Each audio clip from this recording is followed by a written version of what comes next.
여러분, 예수라는 이름 다들 한 번쯤은 들어보셨을 텐데요.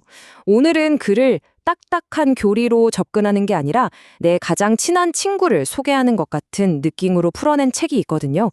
바로 김명호 목사님의 예수의 생애와 교훈인데 이 책의 핵심 생각들을 한번 같이 파헤쳐 보겠습니다.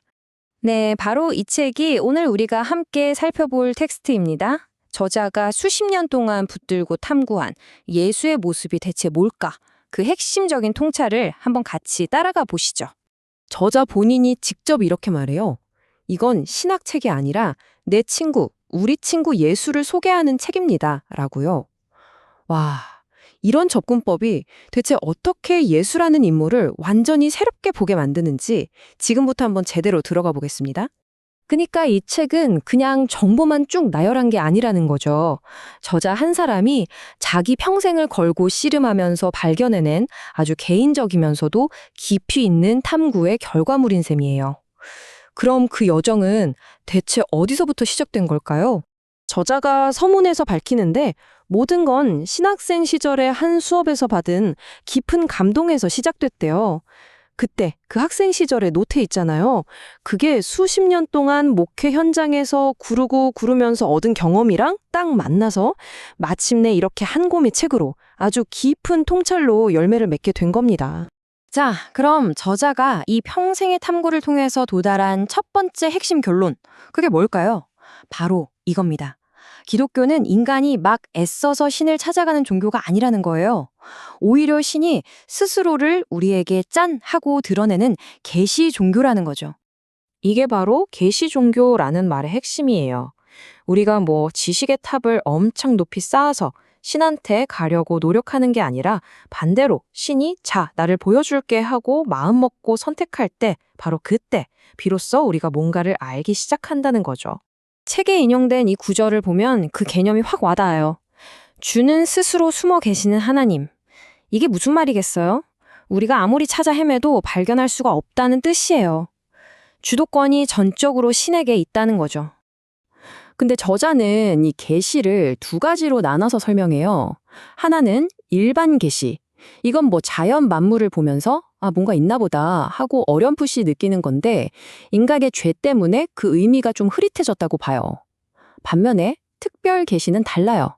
이건 성경이나 선지자, 그리고 가장 결정적으로는 예수 그리스도라는 한 인물을 통해서 아주 직접적으로 선명하게 주어지는 걸 말합니다.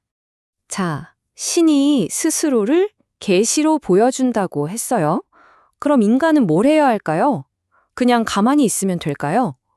여기서 자연스럽게 책의 다음 주제인 믿음으로 넘어가게 됩니다. 책에서는 믿음을 하나의 여정처럼 3단계로 나눠서 설명하거든요. 첫 번째 스텝은 나는 대체 누구지 하는 자기 이해에서 출발해요.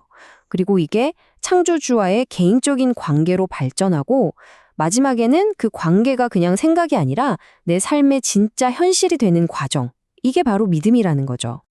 여기 나오는 이 비유가 진짜 기가 막힙니다. 한번 생각해 보세요. 어린아이가 자기 혼자의 힘으로 나는 누구의 자녀구나 하고 알 수 있나요? 없죠. 부모가 먼저 네가 내 아들이다, 내 딸이다 알려줘야 알잖아요. 그거랑 똑같다는 거예요. 창조주가 너는 내가 만든 존재야 라고 알려줄 때 비로소 우리가 우리 자신을 제대로 이해하게 된다는 거죠. 믿음은 바로 이 알려줌에 대한 신뢰, 거기서부터 출발하는 겁니다. 그러니까 믿음은 그냥 막연한 감정 같은 게 아니에요. 책에서는 좀 어려운 말로 히포스타시스라는 단어를 쓰는데 이게 뭐냐면요. 실체, 확실한 증거라는 뜻이래요. 심지어 그 당시에는 법적 효력이 있는 집문서, 즉 등기 문서를 가리키는 말이기도 했다고 합니다. 와, 대단하죠? 아직 보이지 않는 미래에 대한 아주 확실한 보증서, 그게 바로 믿음이라는 거예요. 자, 좋습니다. 믿음이 창조주와의 인격적인 관계라고 했어요. 그럼 그 관계의 한가운데 그 대상은 과연 누구일까요? 이 질문을 던지는 순간 우리는 이 책의 가장 심장부로 들어가게 됩니다. 네, 바로 예수죠. 책의 후반부는 바로 이 인물, 예수를 제대로 이해하기 위해서 그를 불렀던 여러 이름과 칭호들, 그 안에 담긴 깊은 의미를 하나하나 파고듭니다. 근데 이 이름들을 보기 전에 딱 하나만 먼저 짚고 갈게요. 고대 성경의 세계관에서는요, 이름이 그냥 부르는 호칭이 아니었어요. 그 존재의 본질, 역할, 그 자체를 담고 있는 거였죠. 그러니까 예수의 여러 이름을 안다는 건 그 인물의 여러 겹의 모습을 이해하는 핵심 열쇠가 되는 셈입니다. 자, 제일 먼저 개인적인 이름 예수부터 볼까요? 이거 되게 재밌는 게 구약에 나오는 영웅 여호수아랑 같은 이름이에요. 그 뜻은 뭐냐면 자기 백성을 그들의 죄에서 구원할 자. 와, 태어날 때부터 그의 미션 자체가 이름에 딱 박혀 있었던 거죠. 다음은 그의 칭호, 그리스도입니다. 이건 히브리어 메시아를 그리스어로 번역한 건데 뜻은 기름 부음 받은 자예요. 옛날 이스라엘에서는 가장 중요한 세 자리, 그러니까 왕, 제사장, 선지자를 세울 때 기름을 부었거든요.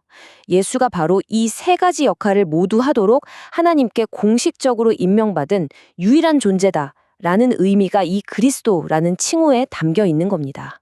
그럼 주라는 칭호는 어떨까요? 그리스어로는 큐리오스라고 하는데 이게 그냥 님 정도의 존칭이 아니에요. 주인, 소유주라는 아주 강력한 뜻이죠. 근데 진짜 중요한 건 이게 아니에요. 구약 성경에서 사람들이 감히 입에 올리지도 못했던 하나님의 이름, 야훼를 그리스어로 번역할 때 바로 이 단어 큐리오스를 썼다는 사실입니다. 그러니까 초기 기독교인들이 예수를 향해서 주님 하고 불렀을 때 그건 사실상 당신은 하나님입니다 라고 고백하는 그야말로 엄청난 선언이었던 거죠. 마지막으로 인자, 즉 사람의 아들이라는 이름입니다. 근데 이게 정말 놀라운 게 뭐냐면요. 복음서를 보면 예수가 자기 자신을 가리킬 때 이 말을 가장 많이 썼다는 거예요.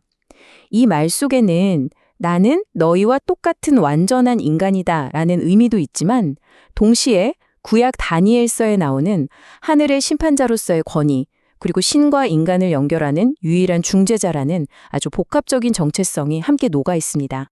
자, 지금까지 우리는 계시, 믿음, 그리고 예수의 여러 이름이라는 퍼즐 조각들을 하나씩 맞춰봤어요. 그럼 이 모든 조각들을 다 맞추고 나면 과연 어떤 큰 그림이 완성될까요? 결국 이 책이 말하고자 하는 가장 중요한 핵심은 바로 이겁니다. 신앙이라는 건 어떤 복잡한 교리를 머리로 이해하고 공부하는 게 아니라는 거예요. 그게 아니라 예수라는 한 인격과 내가 인격적으로 만나는 하나의 사건이라는 거죠. 이론이 아니라 관계, 바로 이겁니다. 저자가 왜 이 책 첫머리에서 예수를 친구라고 소개했는지 이제 좀 감이 오시죠? 자, 마지막으로 이 질문을 한번 던져보고 싶습니다. 만약 믿음이 그저 학문적인 탐구가 아니라 살아있는 인격적인 만남이라면 여러분의 삶에서 또 나의 삶에서 과연 무엇이 달라질 수 있을까요? 이 질문을 곱씹어 보시면서 오늘 이야기 마무리하겠습니다.